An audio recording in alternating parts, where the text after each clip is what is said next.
Whenever you hear that a video game is relaunching, usually what you think about is an update to a live service game that's so massive in scope that the developers felt the need to change even the game's name just to get people hyped on the idea that this might revolutionize the way they play. Sometimes a relaunch is successful enough that it can bring a game back from the dead, and other times it's more like putting a fresh coat of paint on the dumpster fire and just calling it a day. So we're going to talk about a few game relaunches or revivals that actually ended up being loved by the community, and we're going to compare them against a few that just kind of made no sense at all. So let's start off with a perfect example of a successful relaunch, Fortnite Chapter 2. Because this wasn't Epic Games just slapping a number on the name and just calling it a day, this is more of a flex than anything else, because think about it for a second. What other studio is capable of shutting down their game and have millions of people staring at a black hole just waiting for something to happen? It was a pretty bold and risky move from Fortnite to revitalize the player base for sure, because people could have just left to go play their direct competitors. But not only did they build up a huge amount of hype for the game's relaunch, they also ended up blowing away people's expectations with everything that they added. I mean, Fortnite Season X was already feeling pretty stale, and most people had already just quit the game by then, but with Chapter 2 they introduced a brand new map, they updated the game's visuals,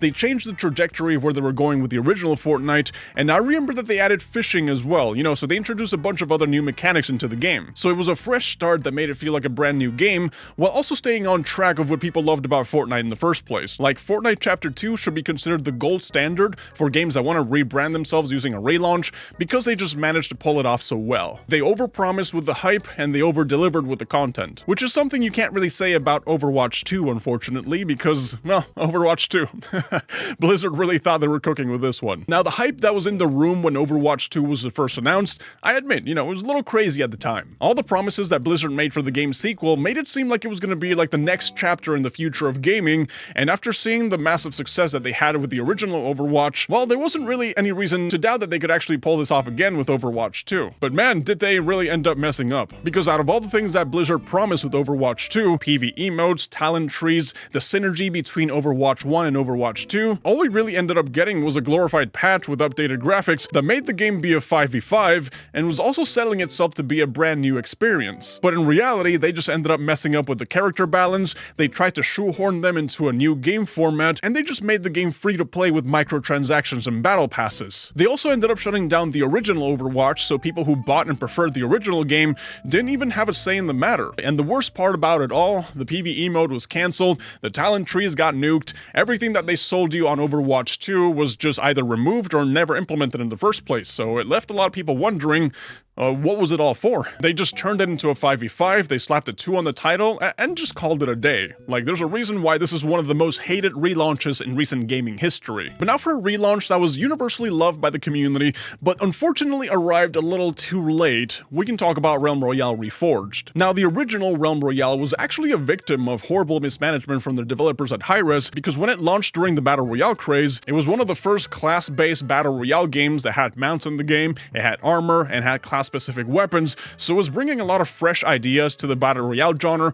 that people just genuinely liked. The problem with Realm Royale was that Hi-Rez was just not expecting the game to blow up the way that it did. They just really didn't know what to do with over 100,000 concurrent players playing Realm Royale, so when it came time to throw out balance patches to keep the players engaged, Hi-Rez just started adding and removing things like crazy, the nerfs and the buffs were all over the place, they got rid of the class-specific weapons and abilities, the armor system got nuked, and everything that people originally loved about Realm Royale was removed to have more of a cookie-cutter experience to kind of just keep up with Fortnite, and that actually ended up driving the player base away, because now it's just like, why play Realm Royale when you have Fortnite? So years after Hi-Rez ended up blundering Realm Royale, this is when they announced Realm Royale Reforged. That was their big comeback moment, because it was a way of them saying that they were bringing back focus to everything that the players originally loved about Realm Royale. So the game got major improvements to balance, gameplay, and performance, they polished all the core mechanics that people loved from back in the day, and the fans that stuck with the game over the years were actually super happy with all the changes that went down in this reforging. Like, this was in general a very well received update, but like I mentioned earlier,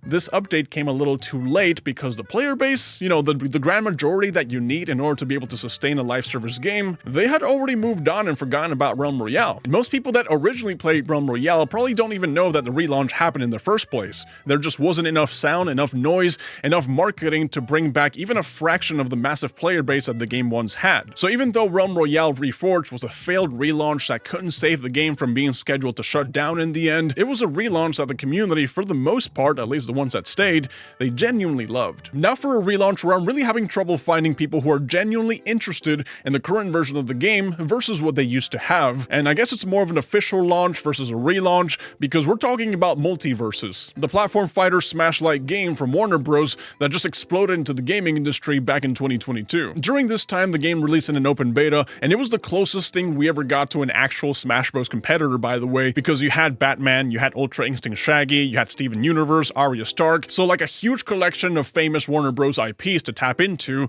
and despite the fact that, the beta had its flaws with a few broken combos and, just balancing issues, it was very, very well received by the Smash Bros. Fans because the gameplay was fast, the combos were fun, and also the fact that they made the main format of the game be a 2v2 instead of a 1v1 was also a nice breath of fresh air for the community. Like for a moment back there, it really felt like Multiverses could have been a serious long-term contender, but Player First Games, the studio behind Multiverses, did something that to this day I still find extremely questionable because they decided to shut the game servers down in June of 2023 after the open beta finished, and they kind of just left people hanging in the air almost for an entire year before the full release of the game. And it makes it even weirder when you saw that during the open beta they had an aggressive monetization strategy with battle passes, microtransactions, and all of that, so it left the players feeling a little frustrated, obviously because they spent money on a game that they just couldn't take advantage of anymore. But what made it even worse in the end is that when they actually managed to get their hands on the official release of the game when it came out in 2024, well, it was almost like a completely different game. Multiverses had to be updated to a new engine, and everything about it just felt objectively worse versus the original. The game was actually just considerably slower, the characters felt a lot floatier, the maps were shrunk to the point where it felt almost claustrophobic, and the official release of the game itself felt less polished than what people played during the open beta 2 years ago, so it kind of just left everyone scratching their heads trying to figure out what Player First Games did here, because while the game did have another huge spike in player base during the relaunch, that excitement ended up dying pretty quickly, and it just had people missing the original version of the game, which is actually the complete opposite of what you can say about Final Fantasy XIV: A Realm Reborn, which is an MMO game for the people who aren't familiar with the franchise. But the original Final Fantasy XIV launched in such a disappointing state that I'm honestly surprised that Square Enix decided to put in all the work that was necessary in order to relaunch the game with A Realm Reborn. The original Final Fantasy XIV was just really a broken and bland game with a bad storyline and just overall underwhelming content updates throughout its lifespan. Square Enix basically had every reason to just abandon the game then and there and just leave it out to die, but they decided to go for a complete overhaul of Final Fantasy XIV, with the entire world being rebuilt, every area was either redesigned or updated. They removed a lot of the repetitive areas from the original, and they also added a ton of different zones with lots of diversity across the world. They basically just overhauled the story, they reworked the job and the class system.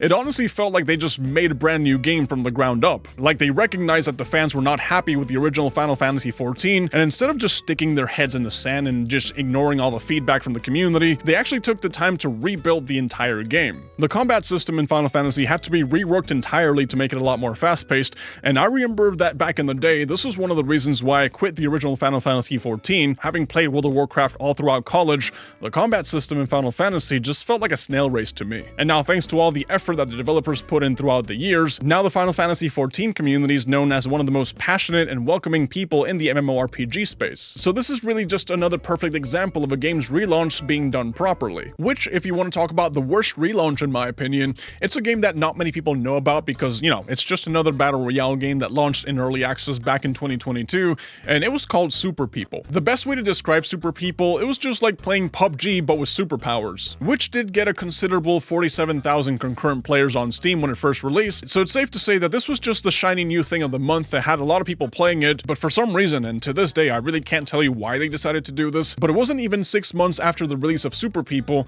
that the developers decided to announce that they were going to be releasing Super People 2, which was supposed to be an update so massive that they said it justified changing the game's name entirely and naming it Super People 2. The reality though of what happened is that this relaunch happened right in the middle of other games announcing their relaunches, like Overwatch 2 for example, and it actually ended up just making the game a lot more complicated and cumbersome to deal with. So it's like the developers were adding a lot more content into the game without fixing the core issues that were wrong with the original Super People. So this official relaunch of Super People was more like a last-minute Hail Mary to see if they could just land a mark on the live service industry that ultimately I think just ended up flopping hard and was more of a final nail in the coffin for the game than anything else. Because Super People 2 did end up shutting down back in August of 2023, but I was going over the Super People Discord recently, and I saw that they're actually planning on reviving Super People 1 in 2025, which honestly just speaks volumes at how much people hated the official relaunch with Super People 2. And now I want to talk about the game that actually inspired me to make this video in the first place. It's a live service game that shut down back in 2018 after its lifespan was just cut short, and then had an official relaunch and revival in 2024. This was Gigantic Rampage Edition, which not a lot of people actually have heard of this game because the Gigantic community was originally pretty small since the game never really did any crazy numbers in the first place, but in general it was a very passionate and tight-knit community. Gigantic was a hero shooter MOBA that unfortunately was forced to compete with 2016 Overwatch. You know, despite the fact that Overwatch was a first-person arena hero shooter and Gigantic was a third-person hero shooter MOBA, entirely different genres if you got the chance to play them, but on the surface level, people kind of just put them both in the same bin. Gigantic was unfortunately considered a commercial failure when it came out. The developers Motiga shut down their studio 4 months after the game's launch, and the game itself died just 1 year after its release date. Gigantic just wasn't sticky enough to keep people engaged for being a live service game, and because it had so much to compete with other hero shooters that were out at the time, including Prime Overwatch 1, well, it never really stood a chance. So fast forward to 2024 when the official relaunch of the game,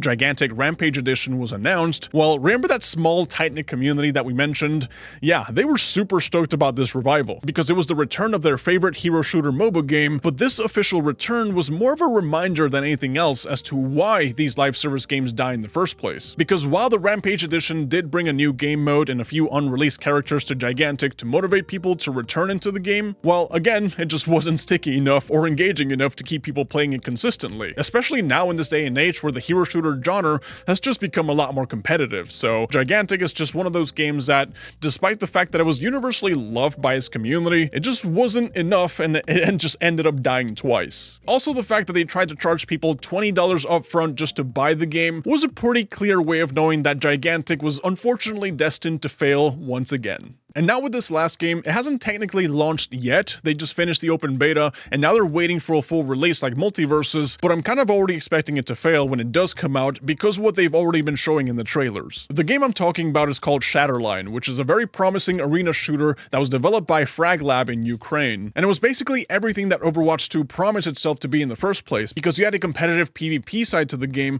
while also having roguelike PvE expeditions where you could queue up with other players and go fight monsters to get weapon blueprints and loot and, you know, all that stuff. I put a few hours into Shatterline when it first released, and, you know, I had a lot of fun with the PvP side of things, and I liked the fact that the game had lots of lore and world building around it, but one of the main issues with the game is that the servers were never really super reliable, and it would lead to just a bunch of random crashes, which, you know, if you're deep into an expedition and your friend randomly disconnects mid-game, there wasn't really any way for them to get back in, and this was happening almost every single expedition, so it was pretty frustrating in that part. Also, the expeditions got a little repetitive over time as well. Like, Shatterline wasn't a perfect game by any means, but the players overall agreed that there was a lot of potential with it. You know, over time, this could have turned into something awesome, but unfortunately, due to certain geopolitical conflicts happening over where FragLab is based, the development of Shatterline during the open beta was for the most part abandoned, and the players kind of just forgot about it and moved on. And now in present day, FragLab announced that they're planning to bring Shatterline back, this time for an official release of the game, and instead of launching it on Steam where it was before, they're doing it on the Epic Game Store. And the reason for that, you might be asking? NFTs. They're implementing NFTs into the game, which Steam's TOS doesn't allow you to do, so even though Shatterline hasn't officially released on Epic yet as of the time of me making this video, I'm kind of already expecting it to flop because of the bait and switch that FragLabs did with the whole NFT thing, and how it already has such a bad rep with the community, making it what I believe is a pretty solid reason for Shatterline to be one of the most hated relaunches in recent gaming history.